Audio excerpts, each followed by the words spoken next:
Artificial intelligence is making rapid strides. There's talk of a new evolution that could fundamentally change life on our planet. Artificial intelligence has the potential to revolutionize every aspect of daily life: work, mobility, medicine, the economy, and communication. But will AI really make medicine better and doctors superfluous? When will self-driving cars hit our roads? Will intelligent robots usurp our jobs? And are we heading for a dystopia with no privacy and total surveillance? What exactly is artificial intelligence, and how much can it really do? What will change, and what will remain pure fantasy? To answer these questions, we embarked on an exciting journey to meet the scientists working on our future in the US, Britain, Germany, and China.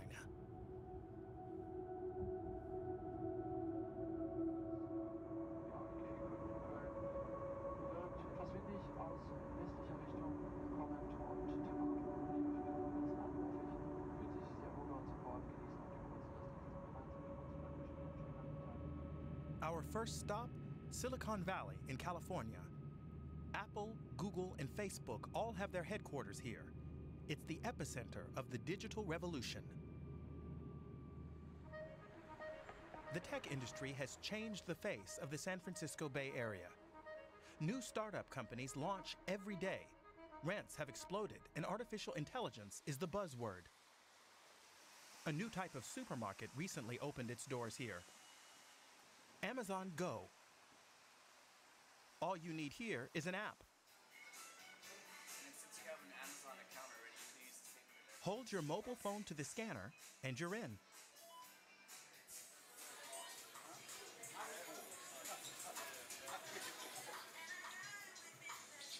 As Leonardo shows me Amazon's new menus and explains that the language assistant Alexa can help with the preparation at home, I'm under constant surveillance.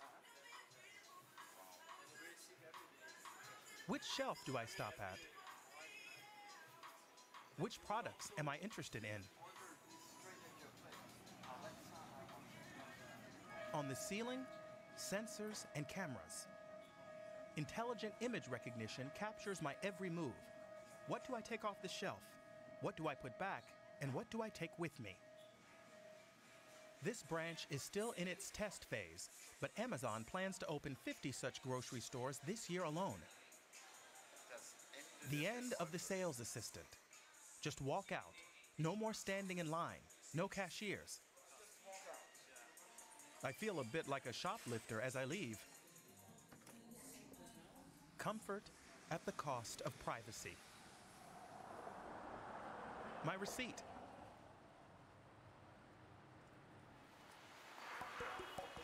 One block away, a robot cafe. Another test lab for the future. Order by app and touchscreen. The increasingly ubiquitous tools of trade.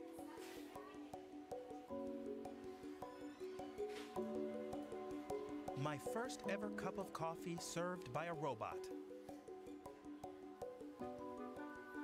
So this is the taste of the future. AI will change our shopping experience, but what will happen to employees? Stanford University is at the forefront of global AI research with an annual budget of $6.5 billion.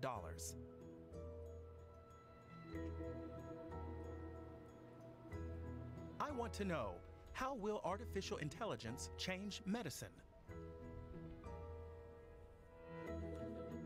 Researchers here have developed an artificial intelligence algorithm that can screen X-rays for certain diseases. Computer scientist Pranav Rajpurkar shows me how easy it is to use. Take a picture of an X-ray with your mobile phone, upload the image, and a few seconds later, you get the diagnosis. It's a mass, and it's saying this thing over here is a possibly cancerous lesion. Ooh. And I can see that right over here. Okay, so it gives you, if I may have a look at it, now probabilities for pneumonia, a nodule, edema, effusion, and that goes bang. Yeah, Now, how does this work? I mean, how did you get to the point? We started with a large data set of chest x-rays, which were released by the NIH, and these contained x-rays and then also labels of different pathologies and whether they existed in those x-rays. So it might say, okay, here's an image, and on this image I have pathology 1, 2, and 3. And we had 100,000 of these images. So we trained a model that can take as an input an X-ray and then output the probability of several different pathologies on this X-ray. Artificial intelligence is modeled on the human brain, a gigantic network of almost 100 billion interconnected neurons.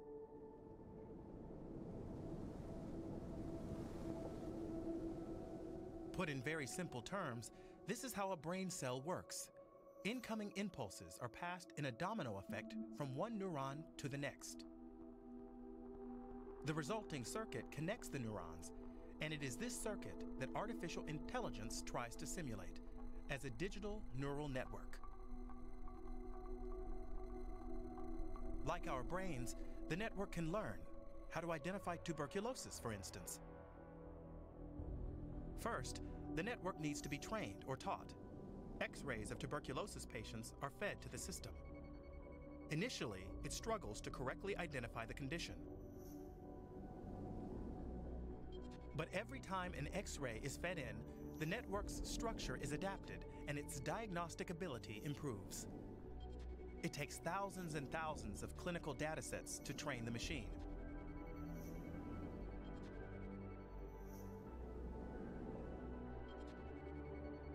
Only after the network is optimized in this way can it correctly identify an unknown X-ray.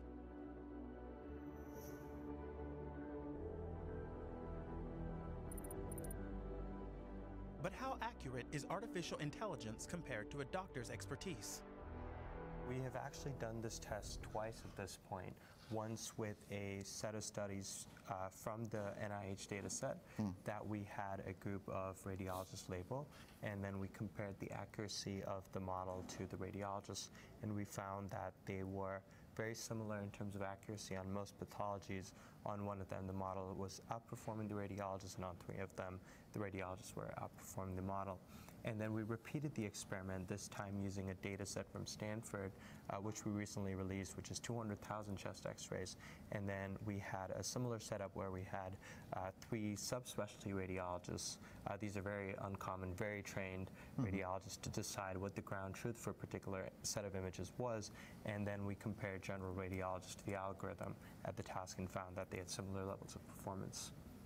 So these are all Stanford radiologists, so they're trained. They should be good. Yeah. Reading X-rays accurately is a complicated process, but artificial intelligence is making fast progress. When it comes to identifying or recognizing simple images, computers have surpassed human accuracy. Now, if I look at your picture, it's always probabilities. So there are cases where the machine is not really sure what would be sort of a clear decision to say, okay, this is, I don't know, pneumonia or something else. Yeah. I think it's good to talk in terms of probabilities, because probabilities also give a sense of the algorithm, the model's uncertainty on that particular problem. I think one difficulty with probabilities is that it does make it hard for humans to interpret. Like, what does a probability of 88% versus 92% mean in terms of the decision I should make in the clinic? And so I think in that sense, one of the things that we could experiment with doing in the future is, rather than showing probabilities that are so fine-grained, maybe we can show things like unlikely, or this pathology is likely, or this pathology is possible. In healthcare, artificial intelligence is powering a revolution. Scientists are using artificial intelligence algorithms to sift through seemingly banal data, such as the up and down motion of the steps we take every day. They're looking for conspicuous patterns that could serve as early warning signs of disease. Scientists in the English city of Birmingham are working on a revolutionary diagnostic method. To date, there are no specific tests to detect Parkinson's disease, making diagnosis difficult. AI could change that. Max Little is a mathematician at Aston University. Press Start Test to begin the recording.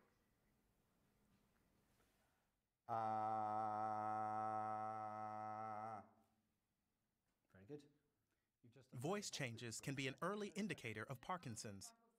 Max and his team collected thousands of vocal recordings and fed them to an algorithm they developed, which learned to detect differences in voice patterns between people with and without the condition. In a lab-based study of the recordings, the algorithm was able to correctly identify a Parkinson's diagnosis nearly 99% of the time.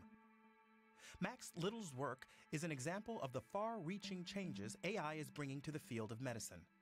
It's no longer just doctors who are using artificial intelligence to develop new diagnostic methods, but data scientists, programmers, and mathematicians like Max.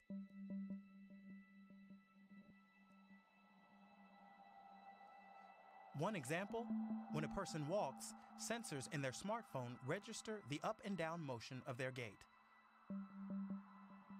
But what information can be gleaned from such data?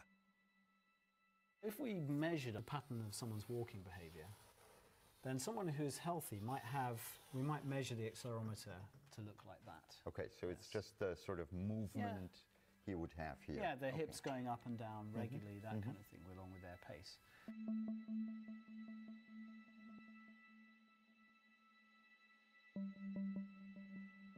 But if you looked at somebody with Parkinson's disease, they may have these small steps like this, and they may be irregular, or they may have patterns like that, or they may even freeze and stop like that. So you can see that there's a difference. There's a difference. So you can also now train an algorithm, for instance, to pick out features like what is the distance between the time distance between these peaks, and it could also do the same with this, and it would be able to do that very precisely.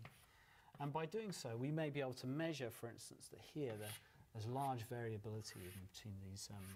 The advantage of the algorithm really comes when, for instance, you might have somebody who measures a pattern which looks like this, and there might just be one small change, perhaps, that occurs, very, very, maybe not like that, but sort of, some very small variation. That's right, in the sequence of these, in the timing of these events. Even to a professional eye, because they don't have the level of precision, they may not be able to detect that this is outside of the normal range of variation. But of course, an algorithm connected to a high precision sensor will be able to determine that difference. And in this case, this person here may in fact have a precursor symptom of the disease. So this would mean that this person, with the help of an algorithm, could be diagnosed as having Parkinson, whereas the doctor himself would miss him out. That could, for the first time, make it possible to detect precursor symptoms of Parkinson's and enable early intervention. But what else does the data on our smartphones reveal? Right now, you have already apps tracking your so-called activity. Yeah. So in fact, the data might be already there. Well, the data potentially could be there, that's right, but there are ethics about whether we collect that kind of data and use it for these sorts of purposes. Clearly, we can't just collect this data and start diagnosing people. We should not. We should not, no, absolutely not. But we could. We could, but we really wouldn't want to. There are very good reasons not to do it. And there may be good reasons for doing it as well, but that's the kind of thing that needs to be worked through in a proper, regulated setting.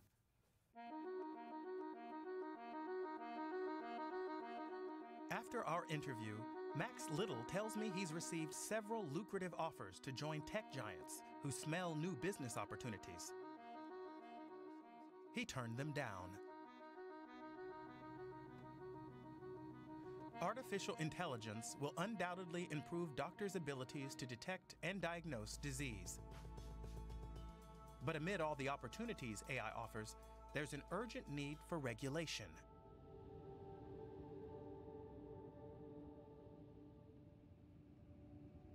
We're on our way to China, a country that has experienced breathtaking change in recent years.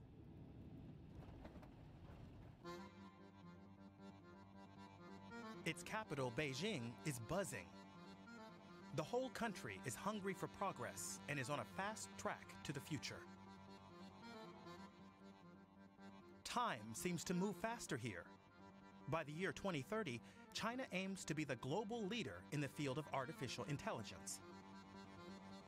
And there's a lot to indicate it will meet that goal, because the government has bankrolled subsidy programs worth billions of euros.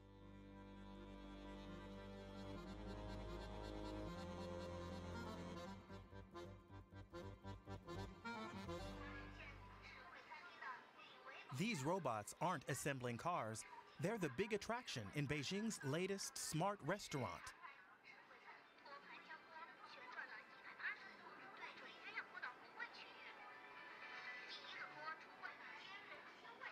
AI in the kitchen and automated waiters.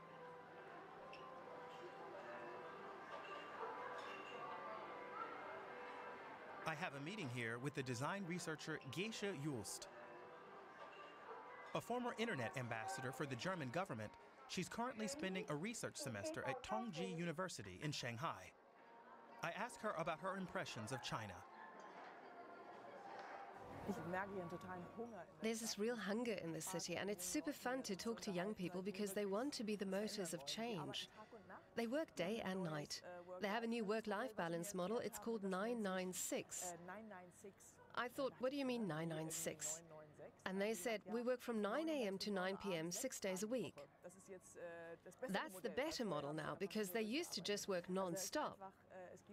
But no one's stopping. No one's hitting the brakes. They work like crazy because they want to bring about change. This restaurant cost $20 million, just the one restaurant. They've invested this huge sum to digitize the entire operation. They aren't just robots serving the food, the whole kitchen is digitized. Refrigeration is monitored, supply chains are monitored, there are dashboards for everything. Everything is connected here, where they're testing what works and which aspects can be implemented in other restaurants of this chain. That's the idea here, to just try things and to think big. Hello. Hi.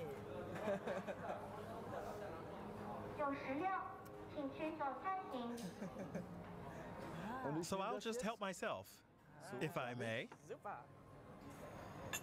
你好，你谢谢。谢谢。 But what about privacy? There's seen to be a trade-off between security and privacy. You often hear how AI has increased public safety, for instance, that the ubiquitous surveillance cameras have dramatically increased the crime-solving rate. It's hard for us to relate to because privacy and personal rights are so important for Germans. But here there's a different tradition and take on the issue.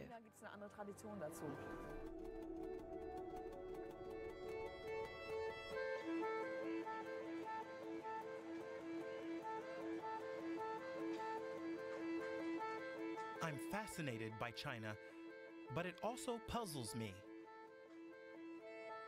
How can they be reconciled? The high civilization of ancient China and the modern industrial state, with surveillance cameras everywhere.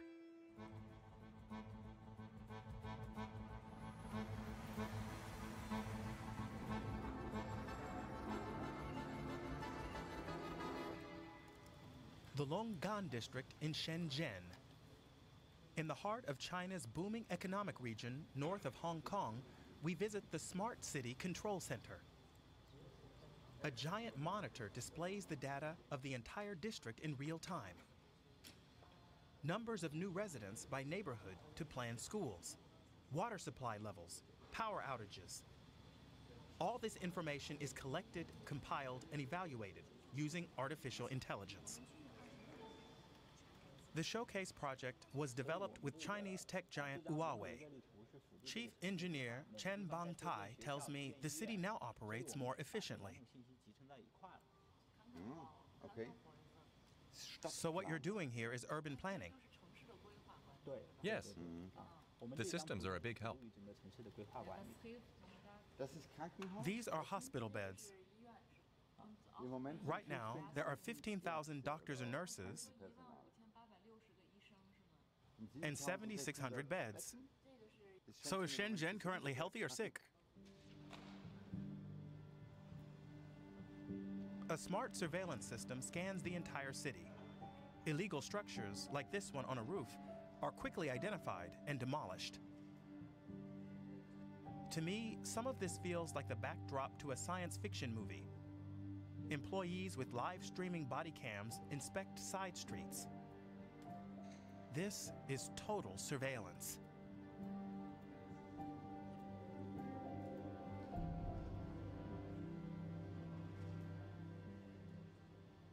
Chen shows me how cameras installed in restaurant kitchens even keep tabs on cleanliness. But doesn't the chef mind being monitored all the time?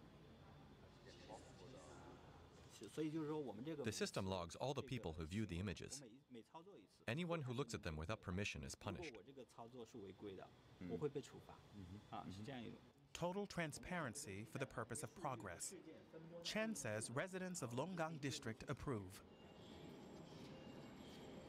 Jaywalking is not allowed, and offenders are immediately identified. Look here. You jaywalk once, and right away your social credit score drops.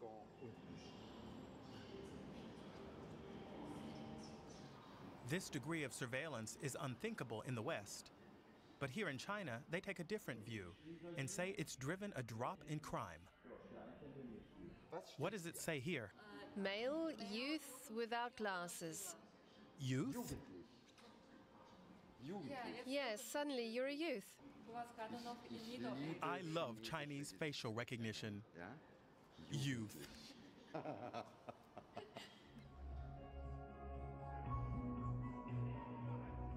A transparent society in the interest of efficiency. Some of this appears useful, but do we really want to measure, control, and analyze everything just because it's technically possible?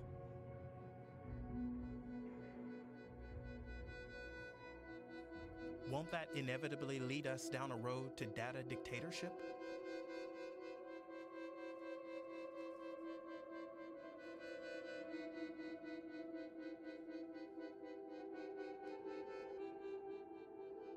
Maybe trust is better than smart control.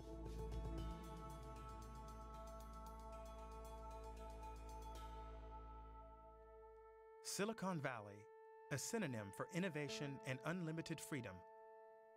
The biggest players in the field of AI are based here, but their headquarters are hidden behind inconspicuous low-rise buildings.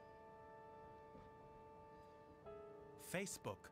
We use their services, entrust them with our data, but the company is impervious to the public. A selfie at the entrance gate is just about tolerated. Next door at Apple, the visitor center's 3D model of the campus is as close as non-employees can get to the new building. What's going on inside? It's all confidential. We want to visit Google here in California and requested an interview weeks before our arrival. But all we get are stalling tactics. Like these visitors, Google leaves us out in the cold. Apart from a small store, this is the only visitor highlight accessible to the public. These Android lawn statues are even a designated location on Google Maps. Welcome to Google. Google steht erneut im Visier der EU-Wettbewerbshüter. Facebook have refused to answer questions. Les personnels chez Facebook. The European Union handing Google a $2.7 billion antitrust fine. These companies command growing power over our daily lives and growing political influence. Google spends more than 6 million euros a year lobbying Brussels alone. The EU's Transparency Register lists more than 200 meetings with Google representatives since 2014. Google is the busiest lobbyist in Brussels.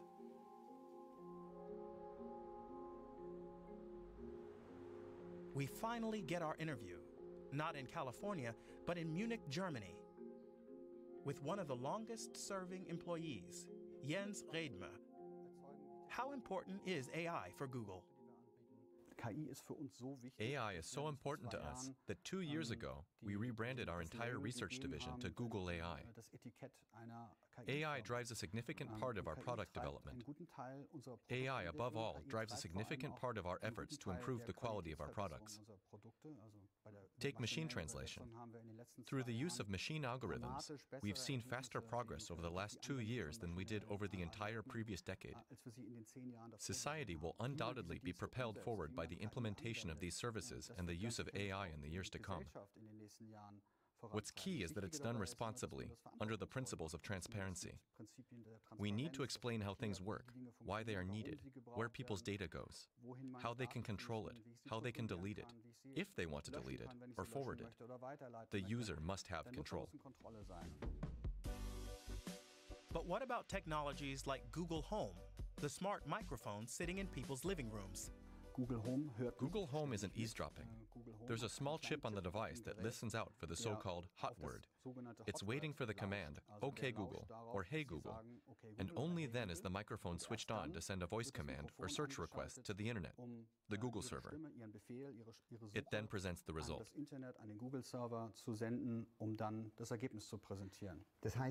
So, as a science reporter, I'm naturally curious about the future. There's this patent application from September 2016. Google's application gives a detailed account of what can be deduced from household noises, how long we brush our teeth, whether we argue, or whether a housemate is ill.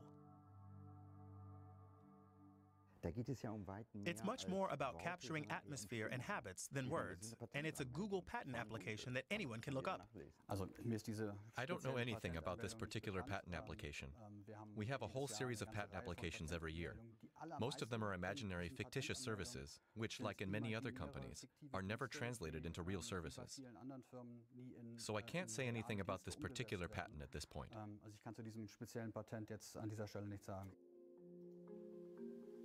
Patents for imaginary, fictitious services?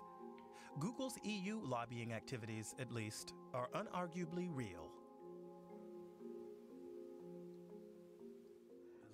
How much does Google intervene in the EU? I think the more important question is the one that lies between the lines. Namely, how ethically does a company deal with product development? And we have set our own rules according to principles that guide our own actions, research and product development that also guides our business decisions.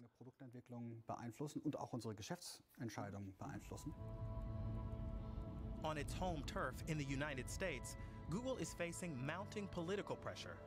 In Washington, we meet Barry Lin, head of the think tank Open Market Institute. He warns of the dangers posed by tech giants' influence.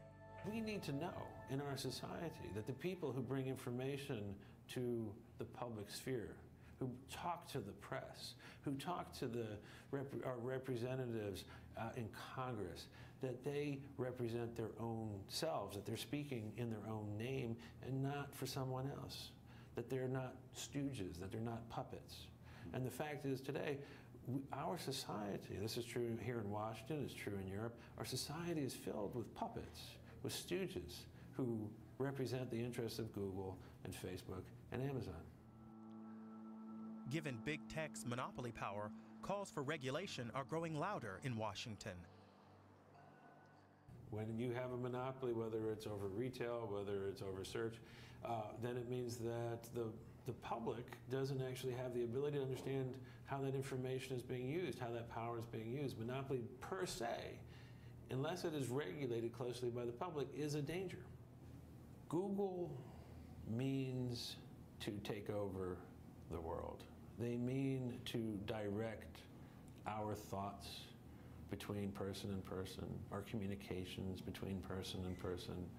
our dealings in business between person and corporation. They mean to direct everything that they can. They want to know what's going on in our thermostats in our houses. They want to know what we're watching on TV. They are at a level of hubris that even the Stalinists could never have imagined pushing for. Google, Facebook, Amazon.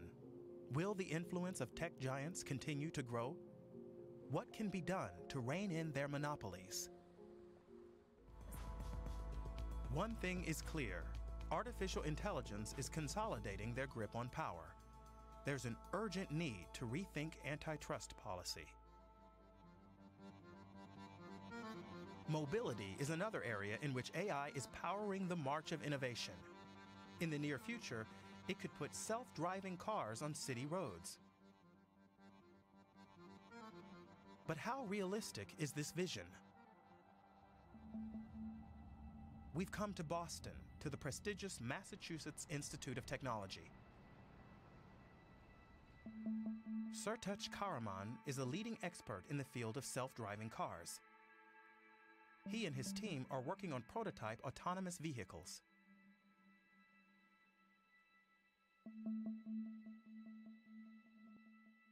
I think that we've nailed a couple items with computers and machines. One is all of this mapping and localization, all that technology works super well. Computers can know where they are within centimeter, maybe sometimes even millimeter precision, way more than what is required to drive. Computers are now able to look around and understand where everybody else is. But that's not what's required for driving. What's really required is to understand what's going to happen next. In the next 3 seconds, 5 seconds, next minutes, maybe even sometimes next hour. And so that's the key missing piece. And I think the problem there is that right now, it's very hard for you to describe to me how you understand whether or not a person is going to use the sidewalk or is going to use the crosswalk and cross the street.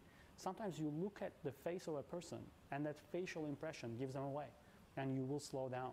Sometimes not. They may be looking at the same direction, they may be standing in the same location, it's just a little face impression, maybe just the way they stand. And unfortunately, that kind of intuition, gut feeling, and so on is very hard for us to program into the computers.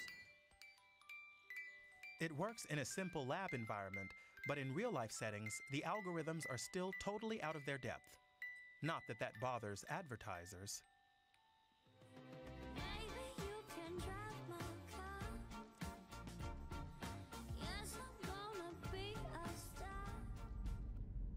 Our test drives were nothing but a series of glitches.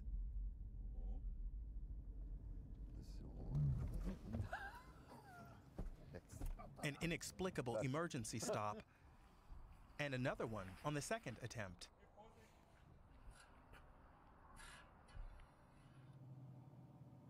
The sensors on this vehicle were overtaxed by a car parked on the curb.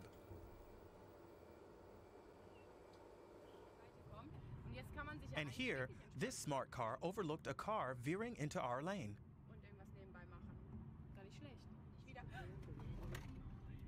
Well, that didn't work. Talking to the MIT engineers, it becomes clear that to build a self-driving car, developers need to meet a massive scale of technical requirements. What I think about fully autonomous cars is that I will be very surprised if it happens in less than 10 years. Also, I will be very surprised. I'm a big believer. I'd be very surprised if it doesn't happen in 20, 30 years. I think it will happen at some point. But I do think that people really underestimate the kind of technology required to be built to make your car fully autonomous under every condition, every circumstance, every whatsoever. That's the very hard part.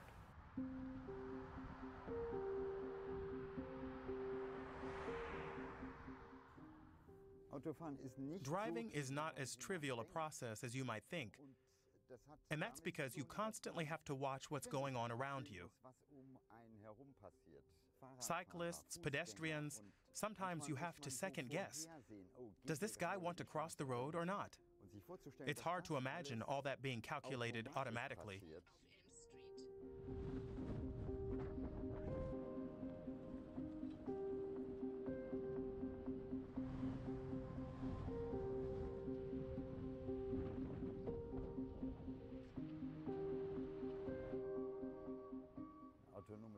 A self-driving vehicle would have to be able to deal with all of this too. Here we have a truck doing a three-point turn. I may have to back up now if he doesn't make it.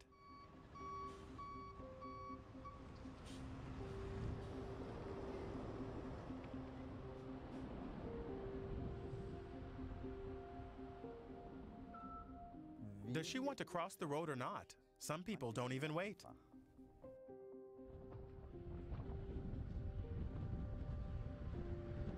The fully autonomous car is a distant dream, but driver assistance systems are already making our roads safer.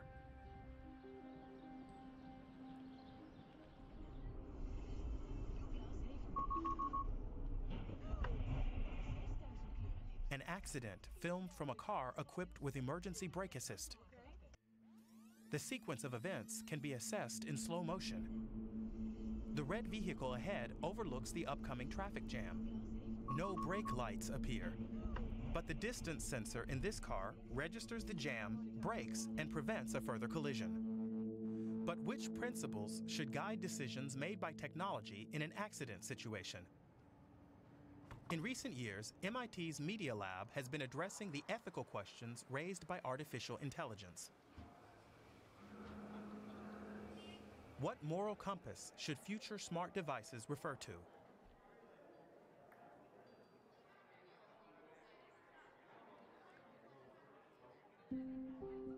Iyad Ravan is one of the world's leading experts on such issues. He and his team developed a survey called the Moral Machine to explore ethics for programming autonomous vehicles, like in the event of an accident. Most of the time, people don't remember anything and people have no time to react. Everything happens very quickly, so they just are surprised. Maybe they see something in front of them and they just swerve in some random direction, or maybe they just freak out and press the brakes. So you cannot expect a human being to do the right thing in that small exactly in such a small time scale, unless they made a decision beforehand, like did they drink and drive, or did they know that they were going to cross a red light? Then you blame them, but otherwise you can't really blame the human. But with a machine, because of the speed of the electronics, because the autonomous car is evaluating the environment millions of times per second, then time goes much slower for the machine, and it's able to recalculate the situation and maybe recalculate the strategy. And this is where we can make a potentially better judgment than whatever random choice the human used to make in this situation. Now, what is better, though, is a very interesting question, and it's not obvious. And let's see a case where we have people versus people. So now we have the vehicle has two people inside of it. Okay. And it's going to either swerve and hit the barrier, so the people will die in the car, or the car will go straight and kill the pedestrians. The pedestrians who are crossing illegally, but they're also women, and these the people in the car are males. So now it gets very complicated very quickly. Should you prioritize women over men, or should everybody be the same? Should you prioritize pedestrian over passenger or not? Should you take into account the fact that people are crossing illegally in this case? Okay. So as you can see, once you have multiple dimensions, it becomes not obvious what the right thing to do is. A or B? Who should die? The elderly lady crossing on red? Or the child in the self-driving car? What choice should the algorithm make? Iyad's online survey presents respondents with various scenarios, each with its own unique dilemma. Respondents are then asked to choose how they would want an algorithm to decide. So as a result, we have 40 million decisions, and they're still counting, from people all over the world. And it enables us to start analyzing what do people agree on, but also how do they differ.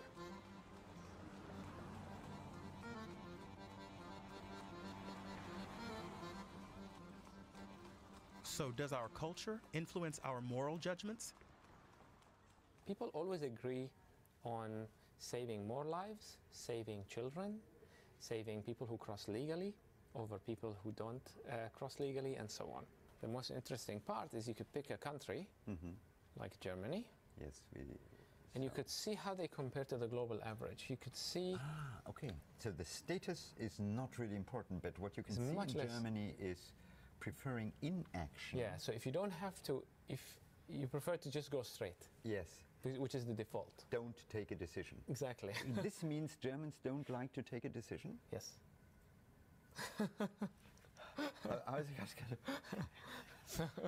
Germans don't like, also Augen zu und durch, you say. Close your eyes and go. And just go. So this means, in other words, you can see a bit the acceptance of technology taking a decision, and the more you say inaction means well, the car goes straight. Yeah. Okay. Fate. A comparison of Germany and France reveals cultural differences.